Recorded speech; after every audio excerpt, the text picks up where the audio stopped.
What if that nagging feeling you have about your friendships, that quiet, unsettling sense that you're being used, isn't just in your head? What if it isn't a flaw in your judgment, but a crack in the very foundation of human connection? A crack that lets you see the cold machinery working underneath. You've been taught your entire life to see manipulation as a character flaw, something found only in bad people. But what if it's not a flaw at all? What if it's a fundamental feature, a core operating principle of human nature that a banished philosopher decoded 500 years ago? Now, let's be clear. Modern psychology shows that most people build friendships on trust, shared values, and genuine support. But we can't ignore the darker side. The uncomfortable possibility is that your friends might be using you, your colleagues might be using you, and according to Niccolò Machiavelli, they don't have a choice. While not everyone is a master manipulator, some psychological perspectives suggest that we all engage in subtle forms of it, often without even realizing it. It's so deeply woven into our interactions that we can mistake it for normal social behavior. We are all players in a game we pretend doesn't exist. This isn't a self-help talk about becoming a better person. This is about understanding the world as it is, not just as we wish it were. Today, we're pulling back the curtain on our most cherished relationships, using the cold, unflinching eyes of Machiavelli as our guide. To understand this uncomfortable truth, we have to go back to Renaissance Italy. It was a glittering, brutal world of art, science, and relentless political warfare. In the heart of this chaos was Florence, a city of shimmering wealth and lethal intrigue, where powerful families, like the Medici, rose and fell, where alliances were as fragile as glass, and betrayal was just another political tool. This is the world where Niccolò Machiavelli lived. He wasn't some philosopher in an ivory tower. He was a high-level diplomat and strategist for the Florentine Republic. He saw the raw mechanics of power up close. He shook hands with kings, negotiated with assassins, and watched fortunes get made and lost on a single, calculated move. And then, he lost everything. When the Medici family stormed back into power, Machiavelli was arrested, tortured, and exiled from the city he'd spent his life serving. It was in this bitter exile that he wrote his most infamous work, The Prince. This book wasn't a moral guide. It was a survival manual, a cold, pragmatic assessment of what a leader must do to gain and, more importantly, keep power. But woven into this political advice is a profoundly disturbing and timeless theory of human nature itself. Machiavelli looked at humanity and didn't see angels. He saw a species driven by an insatiable hunger for self-interest. He described people as fundamentally ungrateful, fickle, false, cowardly, and greedy.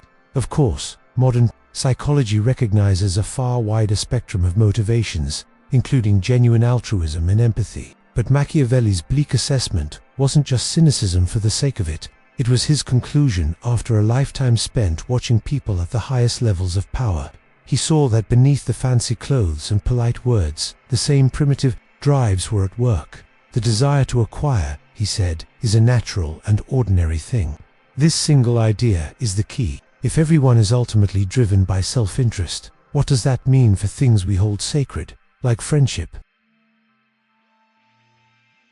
This brings us to the first, and maybe most painful, of Machiavelli's lessons. Looking at friendship through a purely strategic lens raised on the ideal of selfless friendship, a bond that transcends personal gain. From a Machiavellian perspective, this is a dangerous fantasy. If people are fundamentally self-interested, then no relationship can ever be truly free of that calculation. Machiavelli saw all human interactions as existing within a framework of power and utility.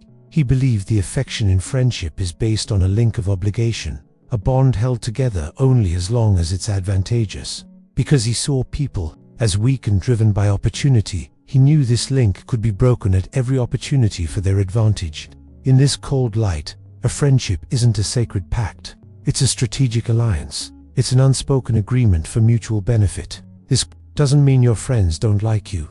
It means the liking might be conditional on the value you provide. That value could be anything: social status, emotional support, entertainment, or just making them feel good about themselves.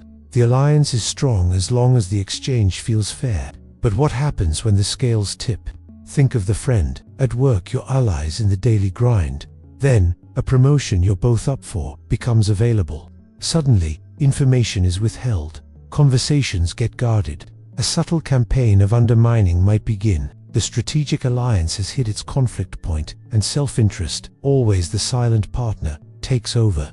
Your friend hasn't suddenly become a bad person. The circumstances just revealed the underlying terms of the contract. We see this pattern in people with high Machiavellian traits, who may treat relationships as stepping stones. Once they've used one person to get to the next, the old friend is discarded. We call these people fake, but a Machiavellian would say they're just more honest about the nature of the game. They operate by the world's true rules, while the rest of us play a different, imaginary game. In this view, friendships are like treaties honored only as long as they serve the interests of the nations involved. If friendship and love can be such unreliable currencies, how do you secure your position? This leads to most notorious advice: it is much safer to be feared than loved, if one cannot be both. This isn't a call for tyranny. Its true meaning is far more psychologically sharp. Machiavelli's logic is devastatingly simple. Love, he argued, is a bond of gratitude that people, being self-serving, will break whenever it suits them. Affection is a feeling you can't control in others. Fear is a different story. Fear is maintained by a dread of punishment, which never fails. That dread is something you can control. While love depends on their fickle emotions, fear is based on their rational calculation of the consequences of betraying you. That's a much more reliable foundation for security. In our lives, this isn't about physical terror. It's about commanding a level of respect so deep that the cost of crossing you seems unacceptably high.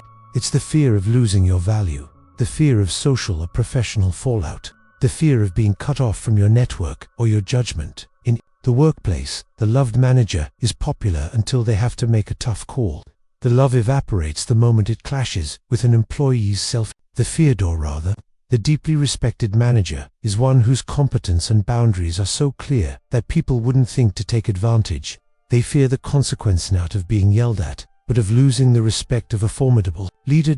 In friendships, this means being a person of such unwavering self-respect that manipulating you seems like a bad bet. People know that if they betray you, the consequence isn't a tearful fight, but a swift and permanent removal of your presence from their lives. You've made the cost of betrayal too steep.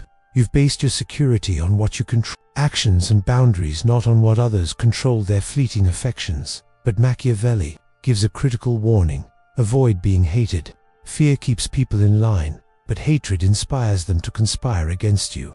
The key is to be formidable, not cruel. Be the lion, whose strength is undeniable, but also the fox, whose cunning avoids unnecessary traps. If the world is a stage of self-interested actors, do you have to become a cold, calculating machine? No.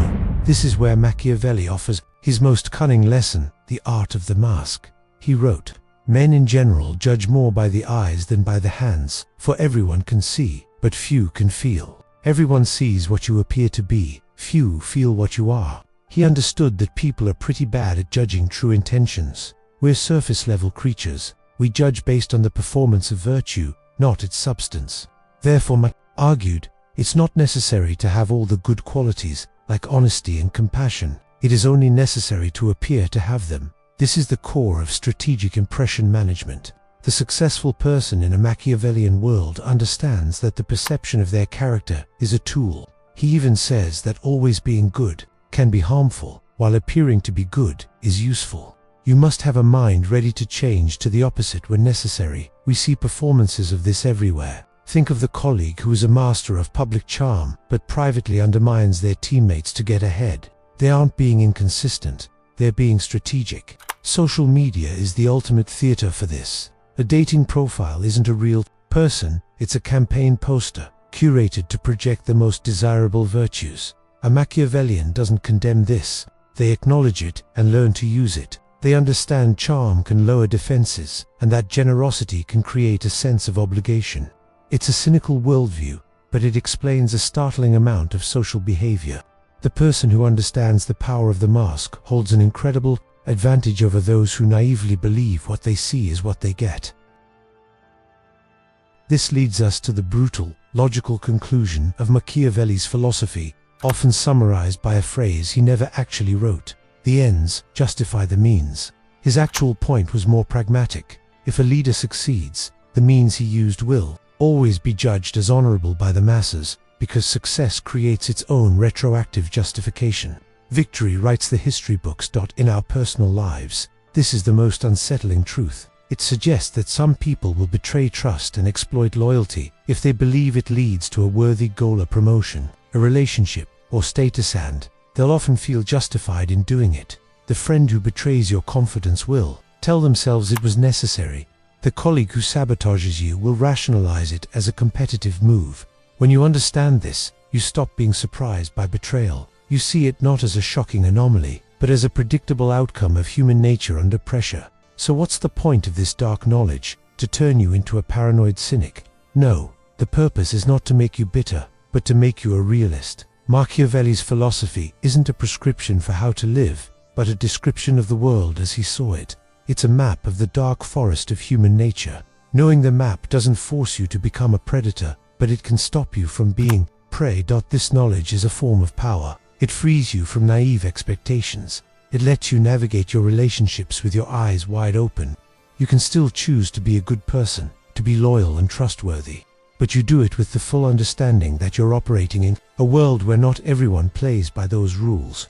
You learn to protect yourself, to build your security on the solid rock of your own strength, not on the shifting sands of others' affections. You learn to see the game, so you can finally choose how and if you want to play. The world is not just a morality play, it's also a power play. And the most dangerous thing you can do is walk onto the stage without reading the script. The real question is, now that you know the rules, what will you do if you're ready to stop being a pawn and start understanding the unwritten rules of power? Subscribe for more insights that challenge how you see the world. And let me know in the comments, have you ever had the painful realization that a friendship was just a strategic alliance?